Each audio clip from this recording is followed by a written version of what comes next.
Hey, hello everyone, good morning and again welcome back to my channel NM Study and to a new video. আজকে তোমাদের জন্য আরেকটা প্রিপারেশনের class নিয়ে চলে এসেছি এবং সেটা একটা প্র্যাকটিসের। আজকে তোমাদের সাথে আমি জিকের খুব গুরুত্বপূর্ণ 10টা প্রশ্ন আলোচনা করব আর সেটা একটা টপিক ওয়াইজ। তোমরা যারা আমার চ্যানেলে একদম নতুন তারা আমার চ্যানেলটাকে সাবস্ক্রাইব করে দিও, আমার ভিডিওটাতে একটা লাইক করে দিও আর একটা কমেন্ট রেখে যেও। আগের দিন দুটো লাইফ সায়েন্সের প্রিপারেশনের সেট দিয়েছিলাম, এবারে আজকে একটা জিকের সেট তোমাদের সাথে আলোচনা করতে যাচ্ছি। আজকের টপিক হলো আমাদের প্রাচীন ভারত এবং সেই ভারতের মধ্যে আমরা মধ্যযুগের ভারত টপিকটা নিয়ে আলোচনা করব। তোমরা স্কিপ না করে পুরো ভিডিওটা দেখবে এবং এই প্রশ্নগুলোর উত্তর নিজেরা করার চেষ্টা করবে আর প্রত্যেকটা উত্তরের পেছনে নিজেদেরকে 1 মার্কস করে দেবে এবং শেষে গিয়ে কাউন্ট করবে যে তুমি 10 নম্বরের মধ্যে কত নম্বর পেলে। আর তোমরা নিশ্চয়ই জানো যে আমাদের জিকে সাবজেক্টের ওপর এনএম জিএনএম এন্ট্রান্সে 10 মার্কস থাকতে চলেছে, যেটা কিন্তু একদমই কম না। তো এই মার্কসটা আনতে গেলে আমাদের কিছু বাছাই করা প্রশ্ন উত্তর বারবার করে প্র্যাকটিস করে যেতে হবে। আমি সবটাই তোমাদের জন্য আনার চেষ্টা করব, তোমরা আমার সাথে থাকো। এই জিকেটা কিন্তু অল ওভার সাবজেক্টের ওপর থেকে হতে পারে।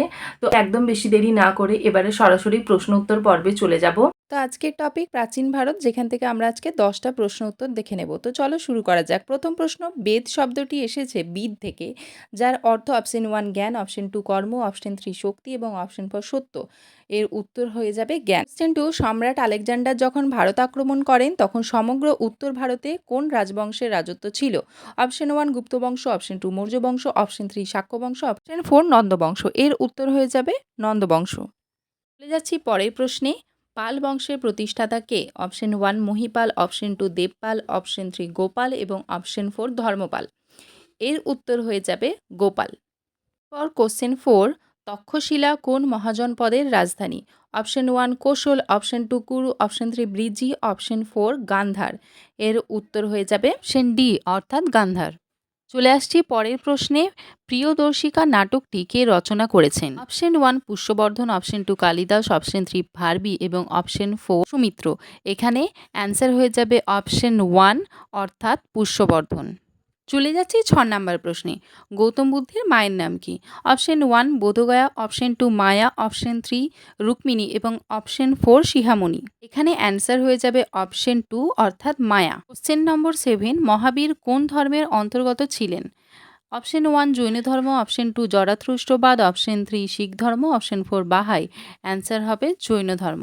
চলে যাচ্ছি কোশ্চেন নাম্বার 8, মেহেরগড় সভ্যতা কে আবিষ্কার করেন? Option 1 James Mill, option 2 Jean Francois Jarrige, option 3 Alexander Cunningham, option 4 Rakhal Das Bandyopadhyay এবং এর অ্যান্সার হয়ে যাবে Jean Francois Jarrige. Question number 9, Dan সাগর এবং অদ্ভুত সাগর গ্রন্থ দুটি রচনা করেছেন?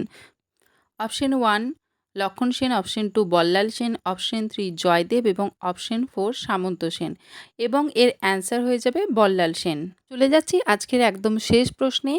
তো 10 নম্বর প্রশ্ন হলো, গুপ্ত বংশের প্রতিষ্ঠাতা কে? Option 1 Srigupta, option 2 Samudragupta, option 3 Vishnugupta এবং অপশন 4 দ্বিতীয় চন্দ্রগুপ্ত, যার অ্যান্সার হয়ে যাবে শ্রীগুপ্ত, আনুমানিক 300 খ্রিস্টাব্দে। তোমরা এতক্ষণ পর্যন্ত যে প্রশ্ন উত্তরগুলো দেখলে তাতে তোমরা কত মার্কস পেলে সেটা আমাকে কমেন্টে অবশ্যই জানিয়ে যেও। আর সবাই ভালো করে প্রিপারেশান নিতে থাকো। আর এরপর যদি তোমরা আর অন্য কোনো কিছু জানতে চাও সেটাও আমাকে কমেন্টে জানিও, আমি তোমাদের পাশে সবসময় আছি। আর আজকের ভিডিও তোমাদের কেমন লাগলো সেটাও জানিও। ভিডিওটাতে একটা লাইক করে দিও আর কমেন্ট তো অবশ্যই রেখে যেও। দেখা হচ্ছে পরের কোনো ভিডিওতে। আজকের মতো এই পর্যন্ত। আজকের মতো টাটা।